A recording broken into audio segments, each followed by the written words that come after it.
চারাগুলো সব বড় হয়ে ফুল দিতে শুরু করে দিয়েছে, দেখেছো? দেখো এনারাও ফুল দেবেন খুব তাড়াতাড়ি। এই যে দেখো গাছ ভরে ফুল, ওপাশেও আছে। আর এই যে দেখো বন্ধুরা, দেখেছো? দেখো আমি কিন্তু গাছ পুঁতিনি, মানে চারা পুঁতিনি, আমি বীজ ফেলে দিয়েছিলাম। এই যে দেখো এগুলোর থেকে বীজ নিয়ে আমি এখানে দিয়েছিলাম, মানে পুঁতেছিলাম। এ দেখো গাছ হয়ে গেছে, আরও বেরোবে দেখবে কদিনের মধ্যে, আরও বেরোবে অনেকগুলো, দেখবে তোমরা, দেখাবো তোমাদের। আর এনাদের দেখো চারাগুলো বড় হয়ে কত কত ফুল দিচ্ছে, দেখেছো? এই যে এনারাও ফুল দেবেন খুব তাড়াতাড়ি।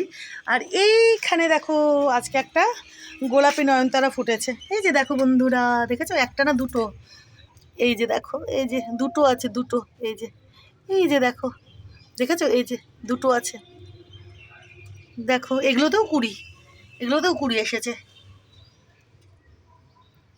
নয়নতারা তো বীজ এমনি না পড়ে, তারপরে ছড়ায় এদিকে ওদিকে, ওখান থেকে চারা বেরোতেই থাকে। একবার যদি নয়নতারা গাছ লাগানো যায় এটাই হয়। নয়নতারা, তারপরে তোমার তারপরে হচ্ছে কি বলে, দোপাটি, তোমাদের হয় কিনা কে জানে, আমার বাড়িতে তো এরকম হতেই থাকে। নয়নতারা সে কত কত নিজের থেকেই চারা বেরোতে থাকে, দোপাটি, অপরাজিতা, ভালোই লাগে, ঠিক কি না বলো?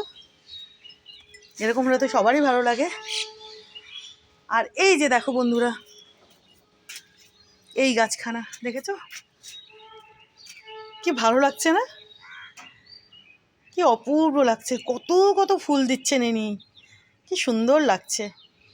এটা কিন্তু হাইব্রিডের নয়, এটাও নয়, ওই যে ওদিকে দেখলে যেটা দেখালাম ওটাও কিন্তু নয়, হাইব্রিডের নয়, বুঝলে?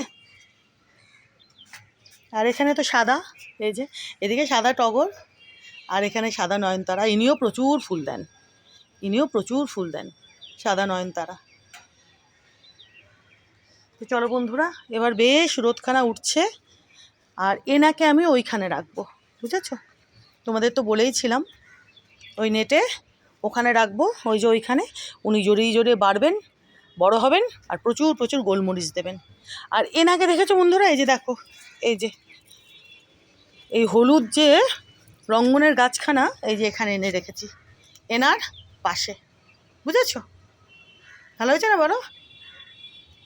এখনও টব বদলানোর দরকার নেই, এখানেই ইনি প্রচুর ফুল দেবেন, পরে দেখা যাবে।